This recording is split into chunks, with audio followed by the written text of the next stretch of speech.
The Poem of the Man God, the second year of the public life. Chapter 286. From Ramoth to Gerasa. 26th of September, 1945. The peculiarity of this village, lying on a raised rocky platform in the middle of a crown of mountain tops, some of which are higher, some lower than it, appears in all its typical beauty in the rather hard light of somewhat windy morning. It looks like a huge granite tray with buildings, little houses, bridges, fountains lying on it, for the amusement of a gigantic child. The houses seem to be engraved in calcareous rock, which is the basic matter in the area. They are square-shaped and built with blocks laid upon one another. Some are not plastered.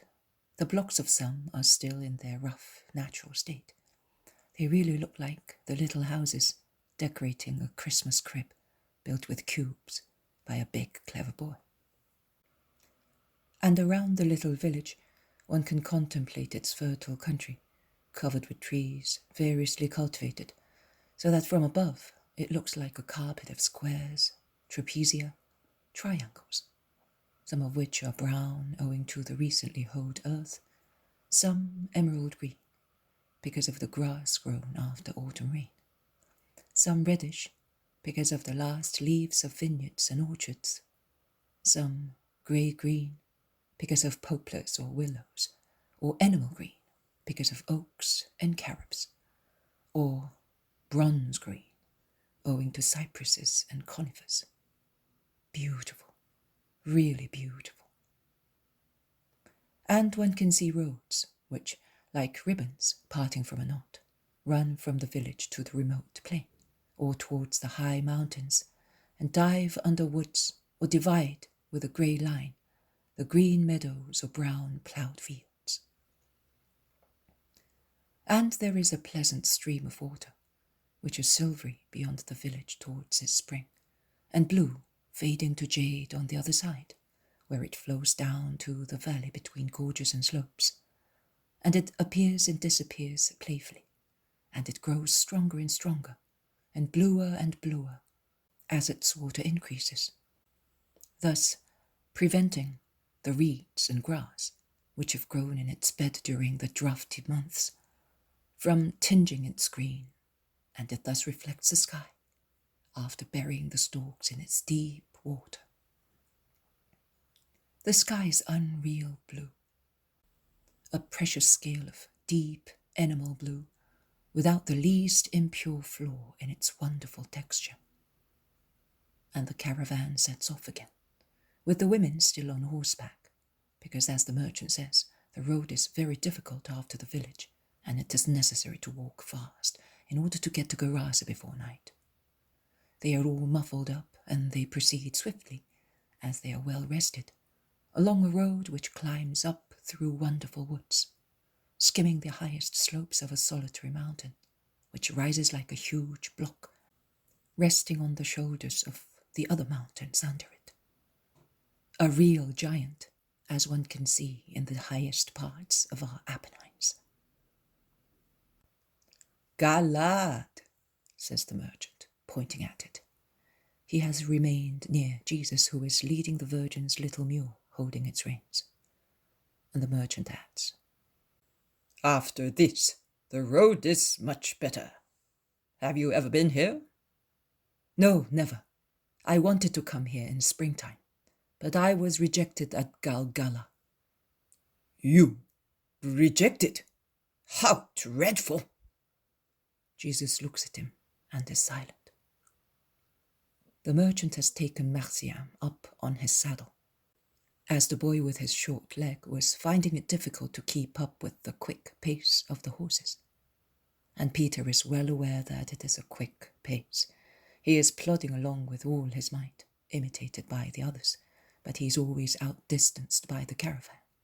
He is perspiring, but is happy, because he can hear Marciam laugh. He sees that Our Lady is resting, and the Lord is happy. He puffs and blows while speaking to Matthew and his brother Andrew, who are left behind with him, and he makes them laugh, saying that if in addition to his legs he had wings, he would be happy that morning. He got rid of all loads like the rest, tying the bags to the saddles of the women's mounts. But the road is really frightful, the stone being slippery with dew. The two Jameses with John and Thaddeus are more clever, as they are keeping up with the pace of the women's mules. Simon Zealot is speaking to John of Endor.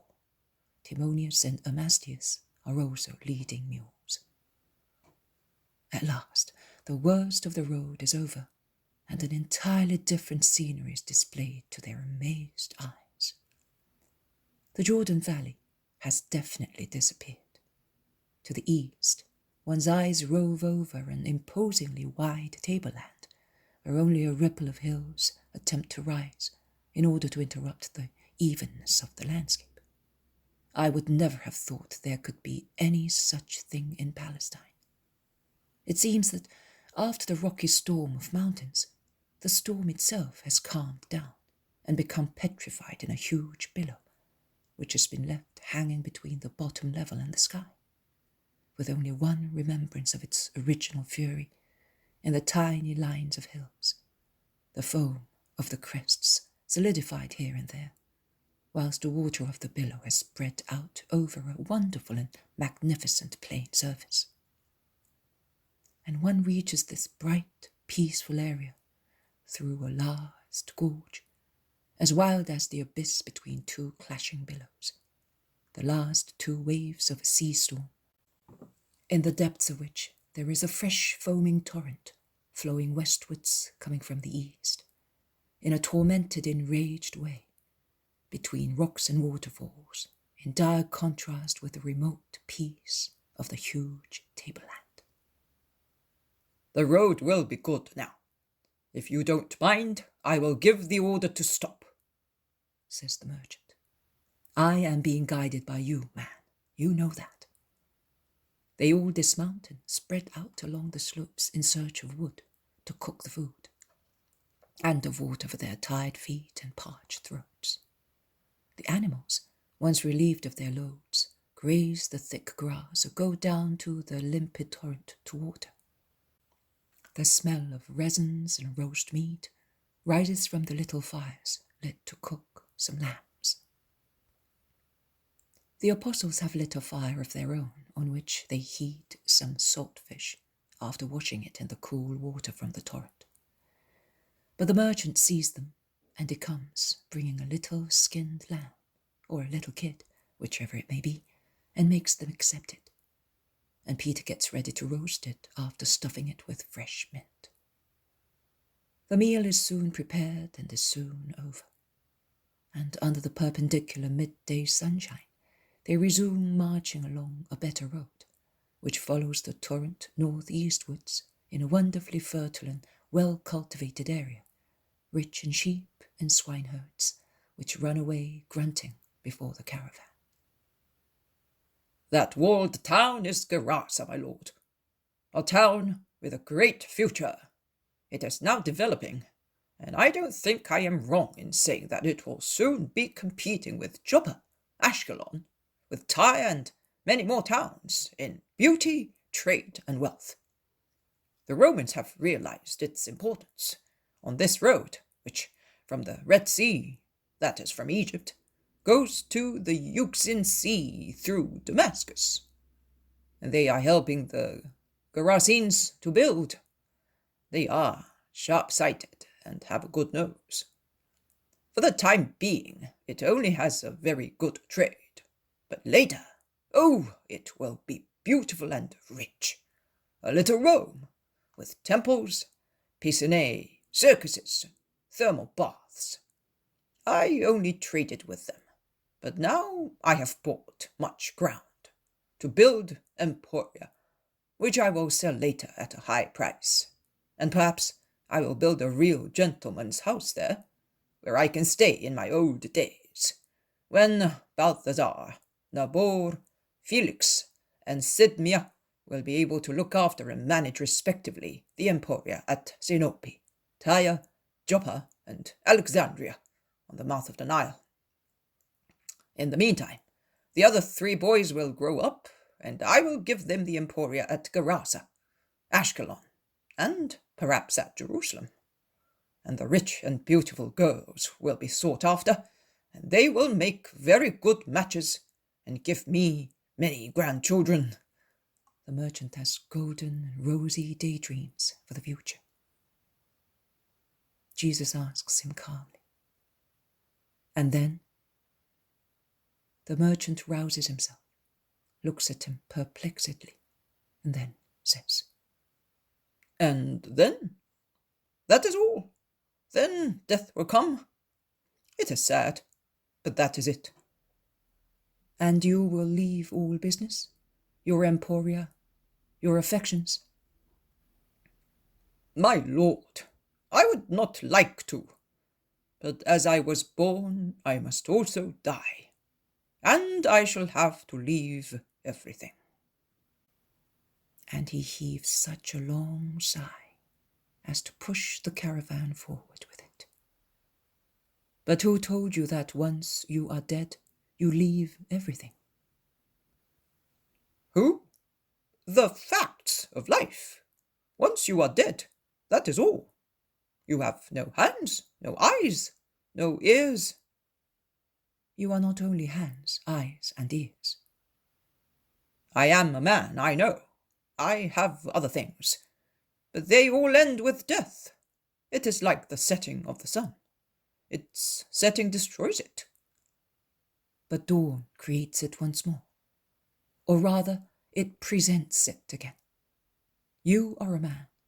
You said so. You are not an animal like the one you are riding.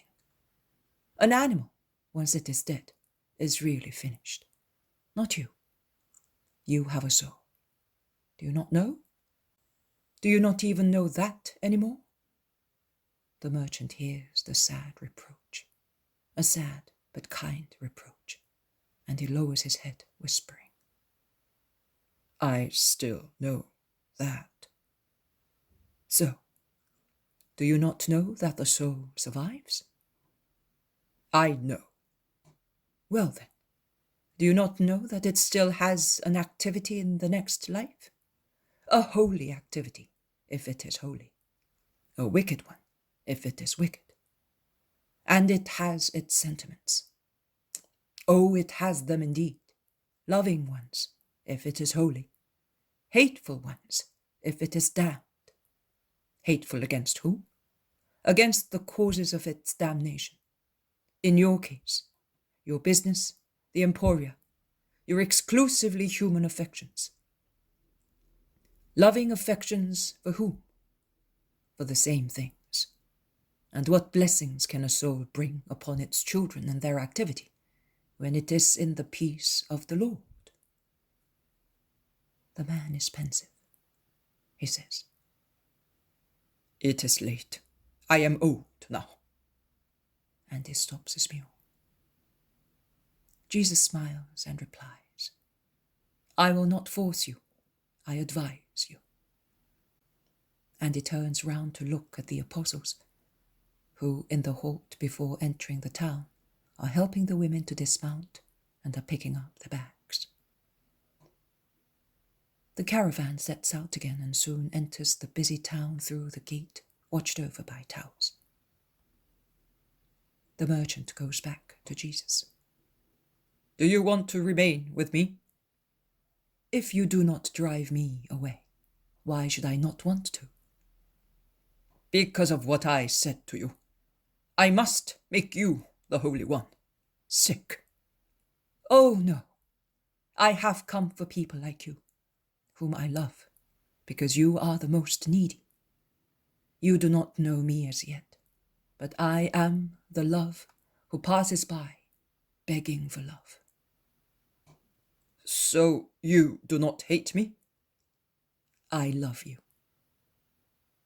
Tears shine in the man's deep eyes, but he says, smiling, In that case, we shall stay together.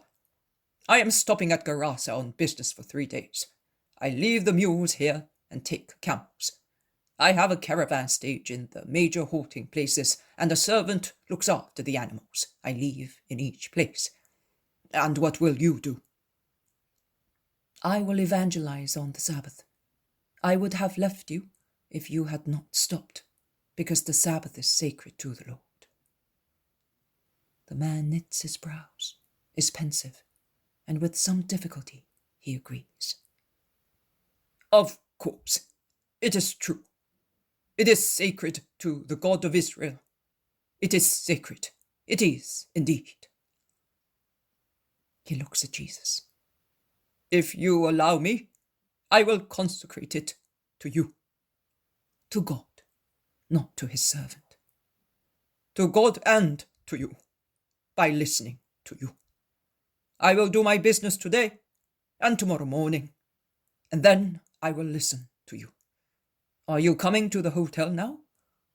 I have no option. I have the women, and I am not known here. Here it is. It is mine. It is mine because my stables are here year after year. I have large rooms for the goods. If you wish, may God reward you. Let us go.